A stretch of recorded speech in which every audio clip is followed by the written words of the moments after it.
ወወልድ ወመንፈስ ቅዱስ አሐዱ አምላክ አሜን። በእግዚአብሔር ስም እንደምን አደራችሁ? እንደምን አረፈዳችሁ? እንደምን ሰነበታችሁ? አሜን። እግዚአብሔር ስሙ ከአጽናፍ እስከ አጽናፍ የተመሰገነ ይሁን። ዛሬ ሕፃናት ልጆቻችን ደመቅ ባለ መዝሙር እግዚአብሔር ይመስገን ለዚህ ያደረሰን፣ ከዛም ደግሞ የኢየሱስ ክርስቶስን ሰው መሆን ነው የዘመሩልን። ቅዱስ ያሬድም የዘመረው መዝሙር ወደዚህ ዓለም ኢየሱስ ክርስቶስ እንደመጣና የሰውን ልጆች እንዳዳነ የሚናገር ነው የዛሬው ዕለት መዝሙር ማለት ነው። እና የሕፃናትን ዝማሬ ከታላቁ ሊቅ ከቅዱስ ያሬድ ጋር አንድ ሆነ ማለት ነው። እና ለሕፃናቱ አንደበትን የሰጠ አምላክ ክብር ምስጋና ይድረሰው። በጣም ደስ ይላል። በዚህ በደብረ ዘይት ትዝ ይላችሁ እንደሆነ አይሁድ ምን አሉ? እነዚህ ደቀ መዛሙርትህ እንዳያመሰግንህ ተው በላቸው አሉ። ኢየሱስ ክርስቶስ ሲመልስ ምን አለ? እነዚህን ሰዎች ባያመሰግንኝ እነዚህ ድንጋዮች ያመሰግኑኛል አለ። በዚያውም ላይ ደግሞ በትንቢተ ዳዊት ወይም በመዝሙረ ዳዊት ከሕፃናትና ከሚጠቡ ልጆች ምስጋናን ተቀበልክ የሚለውን አላነበባችሁም አለና ምስጋናን ተሞልተው እነዚህ ሕፃናትን ምስጋና ከፍተው እንዲያመሰግኑት ያደረገ እግዚአብሔር ስለሆነ እነሱንም ስለባረካቸው አብዝቶም እንዲባረካቸው የእግዚአብሔር ቅዱስ ፈቃዱ ይሆንልን። አሁን ወደ ትምህርተ ወንጌል ወደ ዛሬው ስንሄድ በዛሬው ዕለት የተነበበልን ወንጌል የዮሐንስ ወንጌል ምዕራፍ 1 ከቁጥር 44 ጀምሮ እስከ መጨረሻው ድረስ ያለው ቃል ነው። የዮሐንስ ወንጌል ምዕራፍ 1 በመጀመሪያው ስናየው ምንድነው ብሎ የሚጀምረው? በመጀመሪያ ቃል ነበረ፣ ቃልም እግዚአብሔር ነበር፣ ከእግዚአብሔር ጋር ነበረ፣ ቃልም እግዚአብሔር ነበረ። ያ ቃልም ምን ሆነ? ሥጋ ሆነ። ያ ቃልም ሥጋ ሆነ፣ በእኛ ላይም አደረ። እግዚአብሔር ይባርካችሁ። ይሄ ነው መልእክቱ የዛሬው። ታዲያ ኢየሱስ ክርስቶስ በትንቢተ ነቢያት በሕግጋትም በመዝሙራትም የኢየሱስ ክርስቶስን መምጣት ብዙ አበው ቅዱሳን፣ ብዙ አበው ነቢያት፣ ብዙም ቀደምት አባቶች ከአዳም ጀምሮ እስከ ክርስቶስ ድረስ የነበሩትን የተነሱትን የእግዚአብሔር ባለሟሎች ሁሉ የእግዚአብሔር ትልቅና ያለህ እያሉ ይሰብኩና ይለምኑ ይማጸኑ ነበር። ለምን? በመዝሙረ ዳዊት መዝሙር 34 ላይ ከቁጥር 7 ይላል፣ ዲያቆኑ በቅዳሴው መካከል የሰበከው ፈኑ እዴከ እምአርያም ብሎ ነበረ የዘመረልን ወይም የሰበከልን። ይህ ወደ አማርኛ ሲተረጎም እንዲህ ማለት ነው። እጅህን ከላይ ከአርያም ላክልን። ፈኑ ማለት ላክ ማለት ነው። ፈነወ ላከ። 12 ሐዋርያትን ክርስቶስ ወደ ዓለም ሲልክ ፈነወሙ ለሐዋርያት ነው የሚለው ቃሉ። ታዲያ ፈኑ የሚለውን ላክልን የሚለው ለምን የተናገረው ማን ነው? ምን ሊያደርግ ነው? እጅ የተባለስ ማን ነው? አርያም የተባለውስ ምንድን ነው? እንግዲህ አርያም ማለት የእግዚአብሔር መኖሪያ፣ አምላካችን እግዚአብሔር፣ ፈጣሪያችን እግዚአብሔር፣ አዳኛችን እግዚአብሔር የሚኖርበት ቦታ ያለ የነበረ የሚኖር አምላክ ስለሆነ መኖሪያ በጽርሐ አርያም ስለሆነ ከዛ ወደዚህ ላክልን የሰው ልጆች እግዚአብሔር አክብሮ ከፈጠራቸው በኋላ ትእዛዝን በመተላለፍ ምክንያት ማለትም ዕፀ በለስ በመብላታቸው ምክንያት አዳምና ሔዋን ከገነት ወጥተው በእስር ቤት ነበሩ። ማለትም በአጋንንት እየተገዙ በሲኦል ነበሩና እግዚአብሔር አምላክ ቃል ኪዳን ገብቶላቸው ነበረ። የገባላቸው ቃል ኪዳን ሁሉ ጊዜ የምትሰሙት ቃል ነው። ምንድነው እሱ? ዘፍጥረት ምዕራፍ 3 ቁጥር 15 ያለው ማለት ነው። ምን ማለት ነው እሱ? ከልጅ ልጅ ተወልጄ አድንሃለሁ። መቼ ነው የሚወለደው? ከ5 ቀን ተኩል በኋላ። ያ 5 ቀን ተኩል እንደኛ አቆጣጠር አይደለም፣ በእኛ አቆጣጠር የማይታሰብ ነው። ታዲያ ይህንን ጸሎት ሲጸልዩ ይህንን ሱባኤ ሲቆጥሩ 5 ቀን ማለት 5000 ማለት ነው። ተኩል ማለት ደግሞ አንድ ቀን 1000 ከሆነ ግማሽ ቀን ስንት ይሆናል? 500 ይሆናል። በስድስተኛው ሺህ ክፍለ ዘመን ኢየሱስ ክርስቶስ ሰው እንደሚሆን ነግሯቸው ስለነበረ ነቢዩ ዳዊት ከዛሬ 3000 ዓመት በፊት ይህንን መዝሙር ይህንን ጸሎት ይህንን ጥሪ አቀረበ። ወደ ማን? ወደ እግዚአብሔር። ምን ብሎ? አሁን ያልኩትን በመዝሙር 144 ቁጥር 7 ያልኩትን ነው። ፈኑ እዴከ ከምን በሉ እስኪ እምአርያም አድኅነኒ ወባልሐኒ እማይ ብዙ። አድኅነኒ ማለት አድነኝ ማለት ነው። ባልሐኒ ማለት አሁንም አድነኝ ማለት ነው፣ ታደገኝ ማለት ነው። በአማርኛ አድኅነኒና ወባልሐኒ ቃሉ ያጥራል፣ ብዙ አይገኝም። አባታችን ሆይ ታውቃላችሁ በገዛ አይደለም አላ አድኅነን ወባልሐኒ ቃል ምን ብላችሁ ነው የምትተረጉት ወደ አማርኛ? በቃ አድነን ብሎ ነው የተቀለለው። በትግርኛ ምን ይላል? ውሃ ሲጠጡ ስላቦት ታውቃላችሁ አይደል? የተሸፈነው አረንጓዴ ነገር አሁን ውስጡ ንጹህ ውሃ ነው፣ ግን በላይ የሆነ ቅጠላቅጠልና የሆነ አረንጓዴ የተሸፈነ ነው እና ያንን ይገልጡታል። እንዲህ ሲያደርጉት ንጹህ ውሃ። በነገራችን ላይ ደብረ ዳሞ ቆሻሻ ከላይ እንዳይረክብበት ያኩሬ አለ ጻድቁ ያዘጋጁት ወደ ከመቶ በላይ ወደ 80 እንደዚህ አለ እና በላይ በአረንጓዴ የተሸፈነ ነው። ሲገልጡት በጣም ንጹህ ነው። ከቧንቧ ውሃም የተቀዳ የበለጠ ንጹህ ነው እና ባለሃይ ጋለሃዮ ይባላል። ስለዚህ ከሚገዙን ከሚያሰቃዩን እጅ አድነን። እማይብዙ ማለት ከብዙ ውሆች ከብዙ ዝናቦች ዝናማት ይበዛሉ። ዝናብ አንድ ነው፣ ጠብታ ዝናማት ጠብታዎች ማለት ነው ብዙ። አድነን እማይብዙ ማለት ውሃ እንደ ውቅያኖስ የሆነ የማይሰፈር የማይለካ የማይቆጠር ተመዝኖ የማያልቅ ማለት ነው። አሁን እማይብዙ ማለት የአጋንንት ስቃይ፣ የአጋንንት ፈተና፣ የአጋንንት አገዛዝነት ጭቆና ይህ ነው ተብሎ ሊነገር የማይቻል ስለሆነ በውሃ መስሎታልና አድነኝ ከውሃ ከብዙ ውሆች አድነኝ። የሚያድነኝ ቀኝ እጅህን ከላይ ከአርያም ላክልን። ፈኑ እዴከ እምአርያም ከላይ ላክልን። ወእምእዴሆሙ ለደቂቀ ነኪር ከባዕዳን ገዢዎች እጅ አገዛዝ አድነን።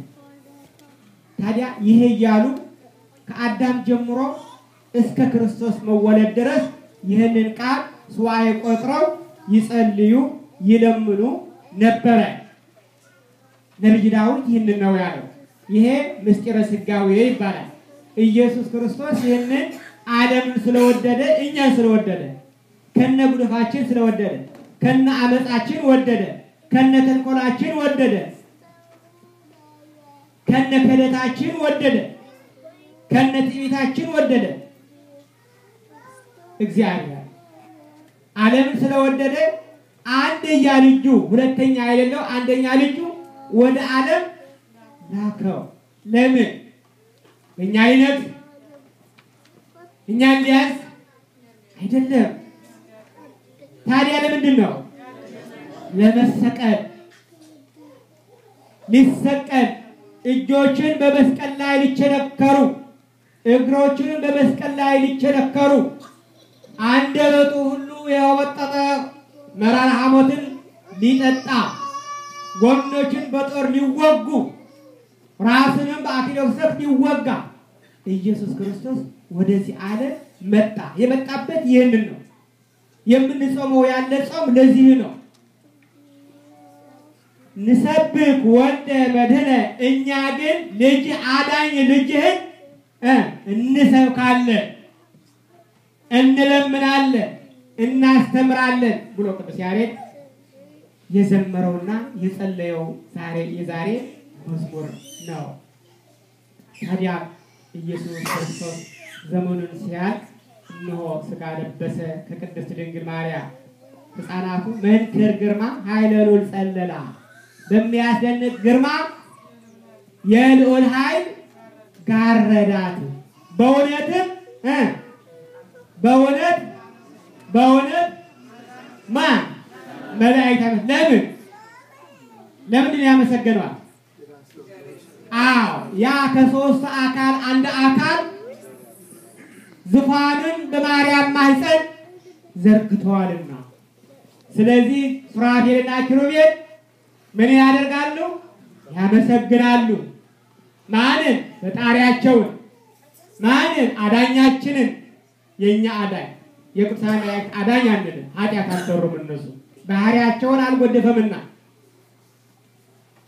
ታዲያ የአምላክ እናት ስለሆነች እሷን ቅዱሳን አባቶች ከስጋችን ስጋ ከአጥንታችን አጥንት አንቺን ለፈጠረልን ለልዑል እግዚአብሔር ምን አሉ ምስጋና ይድረሰው አሉ አሁን ምስጋና ይድረሰው በእውነት መላእክት አመሰገኗት ያለው ይሄ ቅዱስ ያሬድ የተናገረው ነው ታዲያ ኢየሱስ በመጀመሪያ የነበረ ቃል ማን ነው ወልድ እግዚአብሔር ወልድ ማለት ነው እግዚአብሔር ጋር ነበር በአንድነት እግዚአብሔር ነበር ያ ቃል ሥጋ ሆነ ቃል ሥጋ ሆነ በእኛ ላይም አደረ ብርሃን ወደ ዓለም መጣ ዓለሙ ግን ብርሃንን ጠላ አልተቀበለው ለምን ስራቸው ስለነበረ አዳም አመፀኛ ስለሆነ አዳም ከገነት ወጥቶ የብርሃን ልብስ ለብሶ የነበረ በአምላክ እጅ የተሰጠው በአምላክ ቸርነት የተሰጠው የብርሃን ልብስ ለብሶ ሳለ ያንን በላና የብርሃን ልብስ አስለቀቀ እና ተራቆተ እስኪ የራቁትን ሰው አስቡ ሁላችን እኔና እናንተ ወንዱም ሴቱም ሕፃንም ትልቁ ራቁት ቢቆም ምን ይሰማዋል አስባችሁ እግዚአብሔር ፊት እኛ የተራቆትነን እግዚአብሔር ያለበሰንን ጸጋ እናራቁታለን ከእግዚአብሔር የተቀበሉትን ልብስ ይልቅ በገነት የበቀለውን ሰፋፊ ቅጠል ያለው ቅጠልን ወስደው ቆርጠው በአካላቸው ላይ ጋረዱት ሊሸፍኑ አምላክ ሊያመልጡ አምላክ ማየት አይችልምና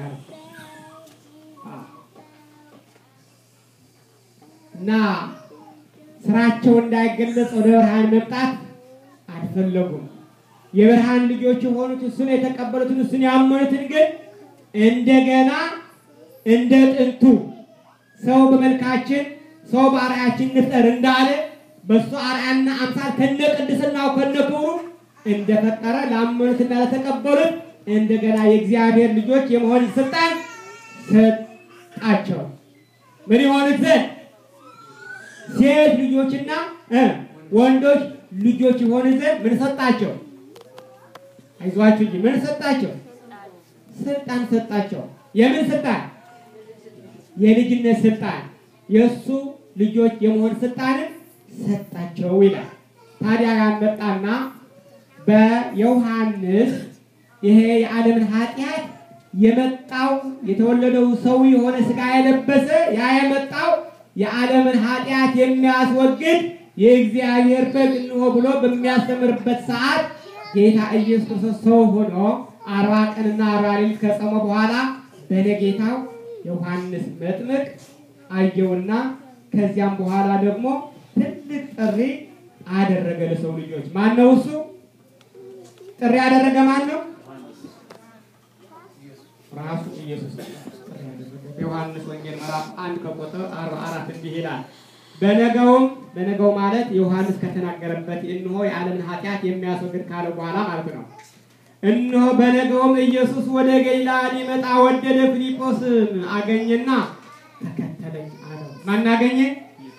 ፊልጶስን አገኘና ከቃና ዘገሊላ ወዲያውኑ ማን ነው ከቆሮንቶስ ገዳመ ቆሮንቶስ እንደተመለሰ ብዙ ድውያኖችን፣ ብዙ ህመምተኞችን፣ ብዙ በሽተኞችን ፈወሰ። ክብር ይሁን ለእግዚአብሔር። ከዛ በኋላ 4 ሰዎችን የአንዲት ሀገር የአንዲት መንደር የሆኑ ሰዎችን ጠራ። ማን ይባላሉ? ለምን? ለሐዋርያነት። የት ነበሩ? አሳ ያጠምዱ ነበረ። ቦታው የት ነው? ገሊላ፣ ባህረ ገሊላ ወይም ባህረ ጥብርያዶስ። የመጀመሪያው ሰዎች ማን ይመስላችኋል? በመጀመሪያ የተጠሩ እግዚአብሔር የጠራቸው ጴጥሮስ፣ ሌላስ እንድርያስ፣ እሺ ሌላስ ዮሐንስ፣ ጥሩ ሌላስ ያዕቆብና ዮሐንስ፣ ሁለት ወንድማሞች 4 ሰዎች ምን ያደርጉ ነበር? አሳ ያጠምዱ ነበር። ምን አላቸው? ኑና ተከተሉኝ። ለምን? አሳ አጥማጆች እንድትሆኑ አልተዋችሁም። ታዲያ ሰውን እንጂ ሰውን እንድታጠምዱ አደርጋችኋለሁ ብለው ጠራቸው። እነሱንም ሳያበረቱ መድኃኒታችን ኢየሱስ ክርስቶስን ተከትለውት ሄዱ። ክብር ይሁን ለእግዚአብሔር። መልካም ጥሪ። አቤት ሲያውቁበት አጠራሩ። ምክንያቱ በጎችን ያውቃልና በየስማቸው ይጠራቸዋልና። ዮሐንስ ወንጌል ላይ ይሄ ቃል በየት ነው የሚገኘው? እነዚህ ሰዎች 4 እንደተጠሩ የት እናገኘዋለን? የማቴዎስ ወንጌል ምዕራፍ 4 የሚገኝ ነው። ይሄ ገዳመ ቆሮንቶስ እንደጾመ ምዕራፍ 4 ነው። ጾሙን ከጨረሰ በኋላ እንደፈወሰና ሐዋርያትን እንደጠራ ይናገራል። ከዛ በኋላ በነጌታው ተመሳሳይ ሰው የገሊላ ሰው የሆነ የሰሜን እስራኤል ማለት ነው ወይም ባህረ ጥብርያዶስ እነሱንም የሚያውቁት ሰው አገኘና ተገናኙና ተገባበዙ። የዛሬ ሰው ወደ መንፈሳዊ ትምህርት አንጋብዝም፣ ወይም ወደ መልካም ነገር ጸጋና በረከት የምናገኝበት አንጋብዝም። ሌላ ግብዣ ነው። ና 2 ቢራ ልጋብዝህ ወይ እንላለን፣ ወይ ና እንደዚህ ሆቴል ጋብዝህ ነው የምንለው። ስለዚህ እነዚህ ሰዎችን ግን ምን አሉ? ፊልጶስን አገኘና ተከተለኝ አለውና ፊልጶስን ከእንድርያስና ከጴጥሮስ ከተማ ከቤተ ሳይዳ ነበረ። ፊልጶስም በማን ተጋበዘ? በማን ተጠራ? በማን ነው የተጠራው? አይቷችሁ አሁን ይሄ መማማር ነው፣ መጽሐፍ ቅዱስ ነውና ዮሐንስ ወንጌል ምዕራፍ 1 ከቁጥር 44 ጀምሮ ያለው እስከ ፍጻሜ ያለው ቃል ነው መነጋገር ያለውና ስለ ፊልጶስና ስለ ናትናኤል በዚህ ወርቶ ስለምታገኙት ይሄ የማይረሳ ታሪክ ነው። መያዝ ያስፈልጋል። አንድ ቃል ይዛችሁ መሄድ አለባችሁ። ከዚያ ፊልጶስም ሌላ ሰው አገኘ። ማን ይባል? ናትናኤል። ናትናኤል ጋበዘ። ናትናኤል ግን ለየት ያለ ሰው ነበረ። እንደ ዮሐንስና እንደ ያዕቆብ፣ እንደ ጴጥሮስና እንደ እንድርያስ፣ እንደ ፊልጶስም የሆነ ሰው አይደለም። ለየት ያለ ሰው ነው። ለየት ያለ ባህሪ ያለው ነው። መቼም ከዚህ ያለን ሁላችን የየራሳችን የሆነ ፍላጎትና የየራሳችን የሆነ ምኞት የየራሳችን የሆነ ባህሪ አለ። ናትናኤልም እንደዛ ነበርና ፊልጶስም ጌታን ከተከተለ በኋላ ናትናኤልን ደግሞ ጠራው። ናትናኤልን አግኝቶ ሙሴ በሕግ ነቢያትን ስለ እርሱ የጻፉትን የዮሴፍን ልጅ የናዝሬቱ ኢየሱስ አግኝተነዋል አለው። ቅዱስ ዮሐንስ ሲዘግብልን ወይም ሲጽፍልን በአጭሩ ነው። ብዙ ንግግር ያደረጉበትን ነገር አልገለጸልንም። በውስጡ ብዙ የቀረበት አለ። ከዚያ በኋላ ናትናኤል ምን አለ ነገረውና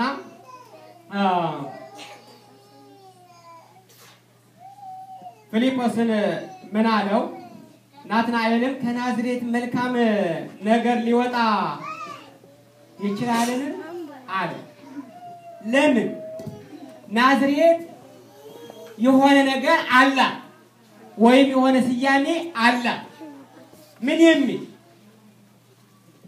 የናዝሬት ሰዎች ምናልባትም የተናቁ ሰዎች፣ የናዝሬት ሰዎች ምናልባትም ክፉ ሰዎች፣ በተንኮል የተሞሉ በባዕድ አምልኮ የተሞሉ ቅይጥ የሆኑ እዚህ ግባ የማይባሉ ሰዎች ወይም እንደሆኑ እናያለን።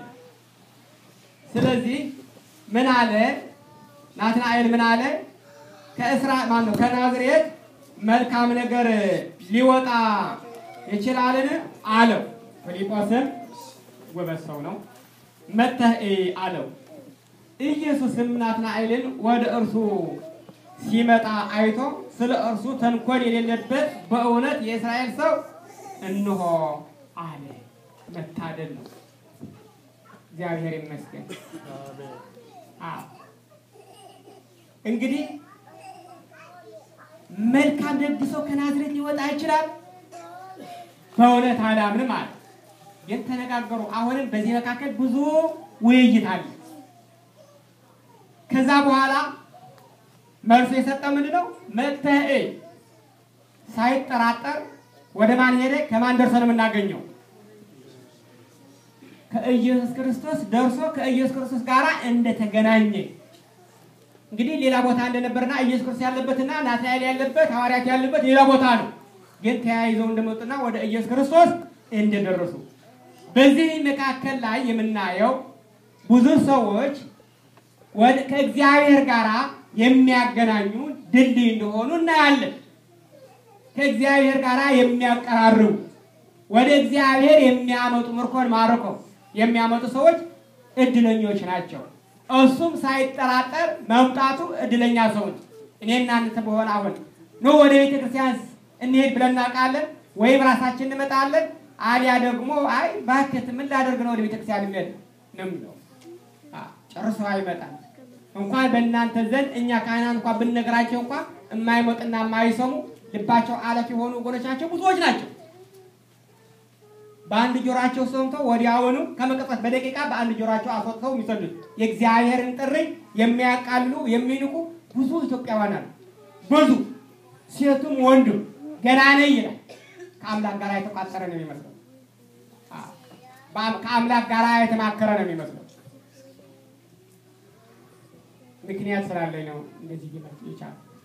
አንድ ወንድማችን እባክህ በደዌ ተይዘሃል፣ በአልጋ ተኝተሃል እና ወደ እግዚአብሔር ቅረብ አልኩት። በወልቸር የሚሰው መሄድ መንቀሳቀስ የማይችል በእድሜም ገፋ ያደረገ ሰው ራሱንም መርዳት የማይችል ሰው ውሃ ቀርቶ መጠጣት የማይችል ሰው እና እግዚአብሔር ጋር ቀረብና ጥሩ ወዳጅ ነው። እሱ ጥሩ ዶክተር ነው። እሱ ጥሩ ነርስ ነው። እሱ ጥሩ ጎረቤት ነው። እሱ እኛ እንደምንሰለች ሁሉ እንኳን እስከዚያ ማብላት ማጠጣት ማስነሳት ወደ ሽንት ቤት መውሰድ ይቀርና ስልክ እንኳን ለመደወል የምንሰለች ሰዎች ነን ስለ እውነት ከሆነ። እሱ ግን የማይሰለች አምላክና እባክህ ቅረው ጊዜ ስጠኝ ጊዜ ስጠኝ ገና ነው አልቆየም። እስከ መቼ? እስከ ታይሳስ። አሁን ምንድነው? ግን አሁን በጠና እና ልባችን ጠንካራ ነው። ልባችን ለእግዚአብሔር ብናስገዛ መልካም ነው። ሰውን ከእግዚአብሔር ጋር መገናኘት መልካም ነው። ጓደኞችን መጥራት ጥሩ ነው፣ ወደ መጥፎ ሳይሆን። ስለዚህ ወደ እግዚአብሔር መቅረብ፣ ወደ እግዚአብሔር ማምጣት ኋላ ቀርነት አይደለም፣ የዘላለም ሕይወትን ማሰጠት ነው። የእግዚአብሔር ልጅ ማድረግ ነው። የእግዚአብሔር ወዳጅ ማድረግ ነው። የወደቀውን ሕይወት ማደስ ነው። ክርስቶስ እኮ የመጣበት እኮ የወደቀውንና የዘፈቀውን ሕይወት ለማንሳት ነው የመጣ። የኔና የእናንተን ሕይወት እና ወደዛ መጣ። ታዲያ ኢየሱስ ክርስቶስ ሲያየው አየው በሩቅ። እውነት እውነት እላችኋለሁ በእውነት በልቡ ከልቡ በአይምሮ ክፋት፣ ተንኮል፣ ምቀኝነት የሌለበት ንጹሕ እስራኤላዊ እንሆ ይሄ ነው። ክብር ይሁን ለአምላካችን። እግዚአብሔር አሁን ወደ እግዚአብሔር ፊት ብንቀር፣ ወደ ኢየሱስ ክርስቶስ አሁን እኔና እናንተ ብንቀር ይህ ቃል እናገኝ ይሆን ወይ? ይህ ቃል ተንኮል የሌላቸው በእውነት ኢትዮጵያውያን፣ በእውነት ኢትዮጵያውያን፣ በእውነት ኢትዮጵያዊት ብሎ ይመሰክርልን ይሆን? ተንኮል የሌለበት እንጃ። እኔ ግን አላምንም። እንጃ ምናልባት ወይም ተንኮለኛ ሆኜ ካልሆነ በስተቀር እንኳን ኢየሱስ ክርስቶስ በእኔ ዓይንም እንኳን አልቀበልም፣ አላምንም። ተንኮለኞች ነን።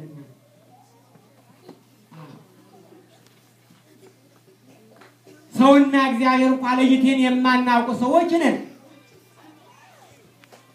እግዚአብሔር ሕይወት እንደሚሰጥ፣ እግዚአብሔር ታጋሽ እንደሆነ፣ አሁን ኃጢአት እየሰራን ዓይን እንደሌለው የማያይ፣ አመት ስንናገር፣ ክፉ ስንናገር፣ ሐሜት ስናማ ጆሮ እንደሌለው የማይሰማ አቤት ምን ያህል ትዕግስት ያለው አምላክ ነው። እኛን ሊጠራ ዝም ያለ ትሁት አባት፣ የከበዳቸውን ሸክም የሚያቀል እና እግዚአብሔር ዛሬውን እየጠራን ነው ወገኖቼ። ያ ጥሬ ለናትናኤል ብቻ አይደለም። ናትናኤል ምን አለ? የዋህ ነውና የት ታውቀኛለህ አለው። ብላችሁ ታውቃላችሁ? እግዚአብሔር ያውቃችኋል አይደል? አይዟችሁ፣ ያውቃችኋል አያውቃችሁ? እግዚአብሔር በደንብ ያውቃችኋል። ሞኝነት ካልሆነ በስተቀር አያውቃኝም ብሎ የሚያስብ ሰው ዛሬ ቴክኖሎጂ እንኳን ያውቃል። የኔያችሁን ደማችሁን ሁኔታ ታወቀ ነው፣ በሰው ዘንድ የታወቀ ነው። ምን እንደሰራችሁ በአሻራችሁ የምታወቁ የምንታወቅ ሰዎች እንኳንስ እግዚአብሔር ይቅርና ምን እንደሰራ ሰዎቹ በአይምሮአችን ይሰካሉ፣ የሆነ ገመድ በልባችን ይሰካሉ። ከዛ በኋላ የልብ ትርታችንን ያደምጣሉ። ፈሪ መሆናችንን የማንፈራ መሆናችንን ምን እንዳደረግ ያውቃሉ ሰዎች። ታዲያ ለሰዎች የሰጠ እግዚአብሔር ለኛማ ማን ነው? እግዚአብሔር ማንቲ ራሱ እኛ ምን ነው ቆነ ይያየ ሰው ግንባሩ ሲቋጥርብን፣ ሰው ፊቱ ሲያክፋብን እገሌ ምን አድርጌው ነው እገሌት ምን አድርጌያት ነው የሚል ከሆነ እግዚአብሔር ማንቲ እዚያ ኋላ ምን አለ? የዋህ ናትናኤል የታቀኛለህ አለ። ናትናኤል አለ ከዚያ ከበለሷ ዛፍ ስር ተቀምጠህ ሳለህ ፊልጶስ ሳይጠራህ አየሁ አለው። በለስ ታውቃላችሁ? አዳምና ሔዋን ምን አደረጉ? በበለስ ላይ ሰርቀው በሉ አይደል? የማን ገንዘብ? አትብሉ የተባሉት የራሳቸው ያልሆነ ያልተሰጣቸውን በሉ። አትስረቅ የሚለው ሕግጋት እኮ ያፈረሱ። አትስረቅ ማለት ያላስቀመጡትን የራሳቸው ያልሆነ ገነትን ያህል ቦታ በገነት ያለውን ሁሉ ተሰጥቷቸው አንድ ዛፍ ነበረች። አንድ ዛፍ ነበረችው የአዳምና ሔዋን ያልሆነች። እሷንም ጨረሷት፣ በሏት፣ ሰረቋት። አልተጠቀማቸውም እንጂ። የአንድ ባለጸጋ ታውቃላችሁ? ተመሳሳይ ምሳሌ ምን ትዝ ይላችኋል? ይሄንን ስነግራችሁ ሁሉ የነሱ ነበራቸውና ነገር ግን አንድ ብቻ ነበረችው የሰው የነሱ ያልሆነች። እሷንም የራሳቸውን ለማድረግ በሏት አልኳችሁ። ምን ታስባላችሁ? ሌላ አንድ ሰው የነበረ 100 በጎች አሉት። የአንድ ድሃ ምስኪን ግን ከሱ ከ100 በጎች ጋር ተደባርቃ የነበረችው ግን ታውቃላችሁ ታሪኳ? አንድ በግ ነበረችው እና መጠበቆቹ እንዳይጎልበት ያቺ የድሃ ከሀብታሙ ሰው ያስጠጉታ እንደ አንድ በግ ነበረችና እሷ የድሃውን አርዶ በላት። የድሃይቱን አርዶ በላት። እኛ ብዙውን አስቀምጠን ጥቂቱን ትንሽን ነገር የምንፈልግ ሰዎች ነን እና ናትናኤል በዚያ በለስ ክፋት ነገር እያደረገ በቃ ያልሆነ ነገር ሰውኛ አይደለ ያደርግ ነበርና ከዛ እየደለክ ከዚያ ነገር እያሰብ ከዛ ያልሆነው ነገር ጠናው ነገር ያደረግ አይቻለሁ አለ። ከዛ በኋላ ምንም አላለም። በጣም ትሁት በጣም ምን አለው ኢየሱስ ክርስቶስ ምንድነው ያለው? ምንድነው ያለው ኢየሱስ ክርስቶስ ለናትናኤል? ተንኮል የሌለበት በእውነት እስራኤላዊ ይህ ነው አለ። እውነትም ተንኮል ስለሌለበት ወዲያውኑ ሲነግረው እዚያ በለስ ያደርገው የነበረ ሲነግረው ምንም አላለ። ምን አለ? በእውነት አንተ የእግዚአብሔር ልጅ ነህ አለ። እጁን እግዚአብሔር ሰጠ። እኛም እጆቻችን ለእግዚአብሔር እንስጥ። ማንነታችንን ለእግዚአብሔር እናስረክብ ማለት ነው። እግዚአብሔር ከበለስ ስር ተደብቀን ከቤት ስር ተደብቀን በስልጣን ስር ተደብቀን ከፖለቲካ ስር ተደብቀን በዝሙት ስር ተደብቀን በስርቆት ስር ተደብቀን ስንሰራ እግዚአብሔር ያለኛው አይጀው ማለት የማይል ይመስላል። ሃው አድርጋለሁ አለ። አንተ በእውነት የእግዚአብሔር ልጅ ነህ ናትናኤል አለው ኢየሱስ። ገዝና ፊልጶስ ሳይጠራ በጸበል ስር ዛፍ ሳለ አየው ስላልኩ አመንከን አለ። እግዚአብሔር እኮ ይህንን ሰራ ብሎ ደግሞ የማይቀየምና በጣም ሩህሩህ አምላክ ነው። ምን አለ? ገና ከዚህ የበለጠ ታያለህ፣ ከዚህ የበለጠ ታገኛለህ። ከአዳኝ የበለጠ ማግኘት ምን አለ? ከአምላክ የበለጠ ማግኘት ምን አለ? ምን ሀብት አለ? ገና ከዚህ የበለጠ ታያለህ አለው። ሰማያት ተከፍተው እነሆ መላእክት በሰው ልጅ ሲወጡ ሲወርዱ ታያለህ። ታያላችሁ።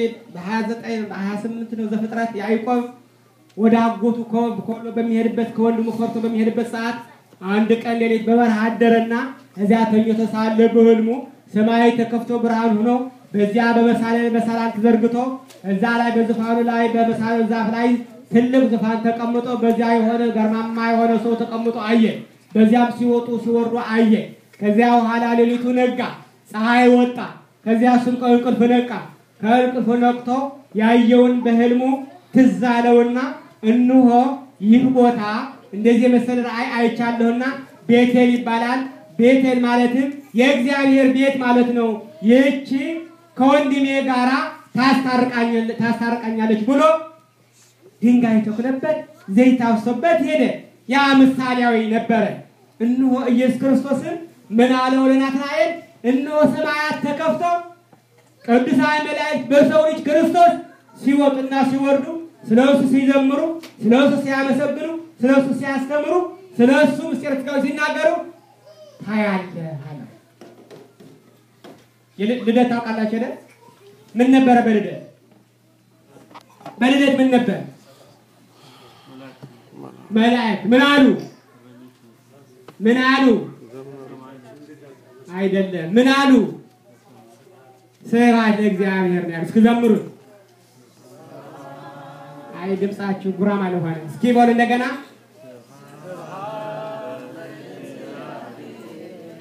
አይዟችሁ ተፍራላችሁ።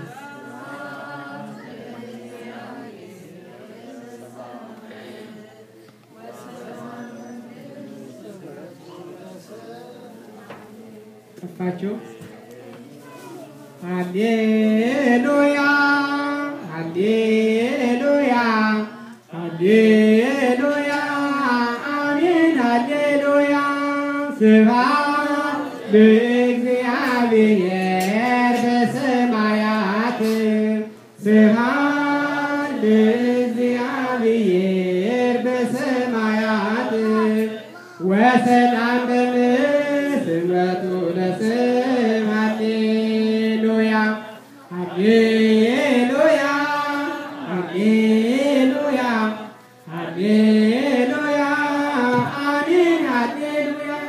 ይሄ ነው የታየው። ይሄ ነው የታየው። ሰው ሲሆን ቅዱሳን መላእክት ሲወጡ ሲወርዱ በቤተልሔም ይሄን ያወጁት ይሄንን ነው። ስብሐት ለእግዚአብሔር ምስጋና ይሁን ብሎ ያመሰገኑት። ለሰው ልጅ ነፃነት ሰላም ይሰጠው በምድር ይሁን። በክርስቶስ የተሰጠናትን ሰላም እኛ ሳጣናት በምድር ላይ ምድር ወደ ሲኦልነት ተቀየራለች፣ በጦርነት በጥላቻ። ቅዱሳን መላእክት ግን ይህንን ነበረ የዘመሩት እና እነሆ ገና ከዚህ የበለጠ ታያለህ። በእርገትም በይባቤ መላእክት በዝማሬ መላእክትም ሲያርግ እንደገና አዩት። እናንተ የገሊላ ሰዎች ለምን ከዚህ ቆማችኋል? ይህንን ሲያርግ ያያችሁት እንደገና ሲመጣ ታይታላችሁ ብለው ቅዱሳን መላእክት ይነገሯቸው ይህንን ነው።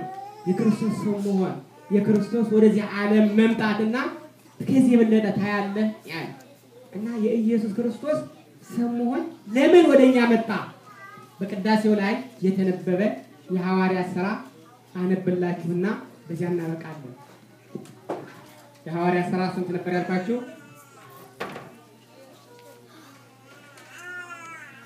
የሐዋርያት ሥራ ቅድም ያነበብኩት ማለት ነው። አስተውሉት። ነቢያት እንዴት እንደተናገሩ፣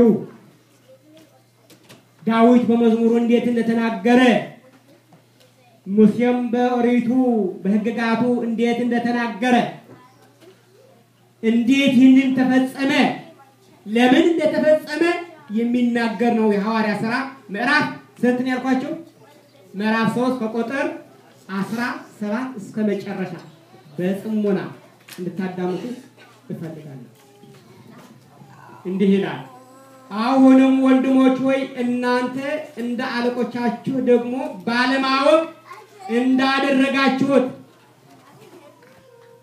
አሁንም ወንድሞች ሆይ አለቆች ማን ናቸው?